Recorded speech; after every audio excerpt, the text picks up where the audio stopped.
Bonsoir à tout le monde et que l'honneur, la gloire et la puissance soient rendus à Nzambian Mpungu, notre Seigneur. Voilà, le Créateur de toutes choses. Je remercie aussi, je rends hommage à tous nos ancêtres qui le méritent, tous ceux qui se sont battus aujourd'hui, qui se sont sacrifiés pour que nous ayons la petite liberté que nous avons aujourd'hui. Je fais cette vidéo pour toujours les Africains et en particulier aujourd'hui c'est pour la jeunesse congolaise. Il y a quelques jours j'ai eu à faire une vidéo qui a suscité quand même des controverses pour certains qui se disaient que peut-être que je suis en train de fossoyer le combat. Jamais je ne fossoyerai le combat. Ça jamais. Avec tout ce que j'ai déjà eu à payer comme sacrifice, je ne peux pas abandonner. Mais j'étais en train d'alarmer la communauté congolaise pour dire que nous jouons maintenant à un jeu dangereux. Nous pensons faire le combat alors que nous sommes dans la naïveté, dans la distraction et dans l'ignorance. Ce qui était le combat, ça devient maintenant des échanges de photos, de vidéos, des commentaires de pillage des gens de Sassou. Voilà. Et l'essentiel, nous ne le faisons pas, même pas s'organiser, s'asseoir et mettre en place une caisse.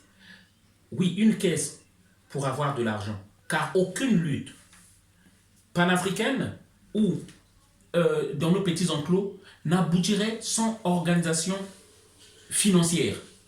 L'argent, c'est le nerf de la guerre. Pas besoin de le donner à Donald. Il faut chercher, faire un groupe, nommer des gens, ou soit élire des gens, et qui vont s'occuper de ça. Mais une organisation, on ne parle pas d'organisation sans argent.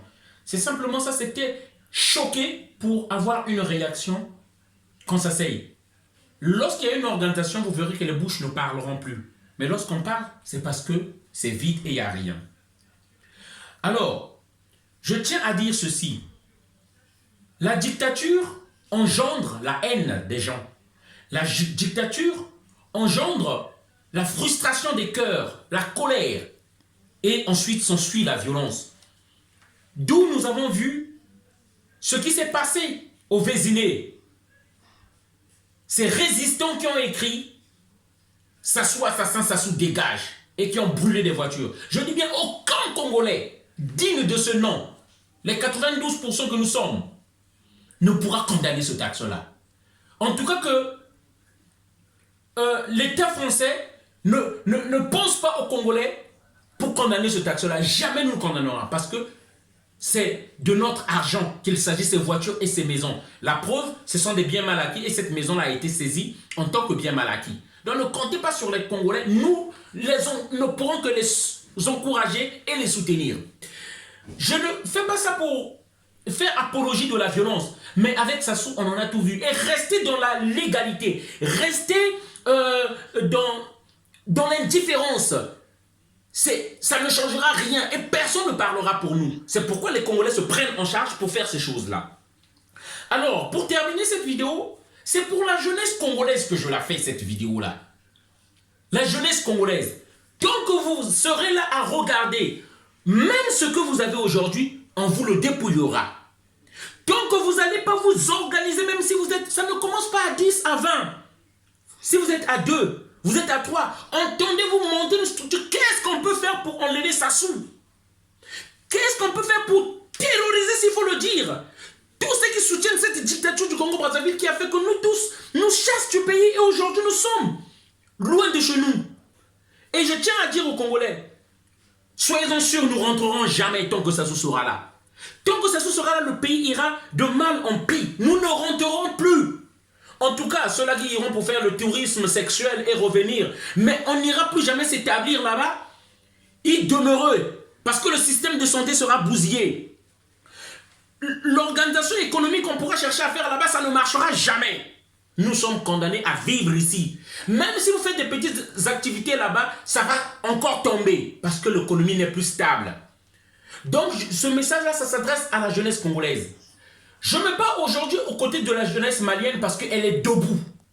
J'ai choisi des pays qui sont debout. Je serai prêt à me battre avec la jeunesse burkinabé parce qu'ils sont debout. Je serai content de me battre avec ceux de la Côte d'Ivoire parce que c'est un peuple debout. Je n'encouragerai jamais des lâches et des peureux au risque de me faire tuer moi-même. Le message que je viens à dire, il est encore temps. Il n'est jamais trop tard pour qu'on commence à se préparer, pour qu'on commence à s'organiser. Lève-toi, jeune du Congo. Tu as un ami qui partage les mêmes aspirations que toi. Organisez-vous. Parrainez ce que vous voyez. Ça peut commencer là. Et vous verrez, les soutiens viendront. Les soutiens viendront. Mais restons dans l'esprit de la détermination et de se débarrasser des Nguesso. Voilà le message que je voulais faire passer. Partagez la vidéo énormément dans tout le pays. Et c'est valable pour tous les jeunes de l'Afrique. Les jeunes de la Guinée-Conakry, vous ne pouvez pas accepter, nous ne pouvons pas accepter que Alpha Condé puisse modifier la constitution. Jeunes de la Côte d'Ivoire, le combat n'est pas fini. Alassane Ouattara, c'est une arnaque ce qu'il est en train de faire. Voilà. Jeunes du Sénégal, levez-vous. Nous devons balayer tous les traîtres. Tous ceux qui sont là pour notre malheur. Et qui préservent d'abord les intérêts des autres, de l'Occident. Jeunes du Mali, j'ai déjà confiance en vous, soyez debout. Le 25 avril 2020, à partir de 13h, place de la République, tous, rendez-vous là-bas. Et bien sûr, je dis toujours, l'argent, c'est le nerf de la guerre. Sans honte, je le dirais. Ceux-là qui partent à l'église, vous donnez des dîmes. Comment donner des dîmes à des pasteurs qui s'enrichissent tous les jours, alors que depuis plus de 20 ou 30 ans, plus des années, des siècles, l'Afrique est toujours au même point de départ. Pourquoi pas aujourd'hui financer, aider tous ceux qui se battent pour qu'on puisse changer l'image de l'Afrique, pour une renaissance africaine. Voilà, donc nous avons un lien où, à partir d'1 euro, vous pouvez aider la cause et les actions, soutenir les actions que nous faisons dans le métro et partout. Merci. D'ici là, nous serons encore dans les rues pour demander aux Africains pourquoi ils ne sont pas dans les associations pour le combat de la liberté de l'Afrique, pourquoi ils ne viennent pas dans les manifestations que nous organisons. On est ensemble. Merci de partager la vidéo. Merci.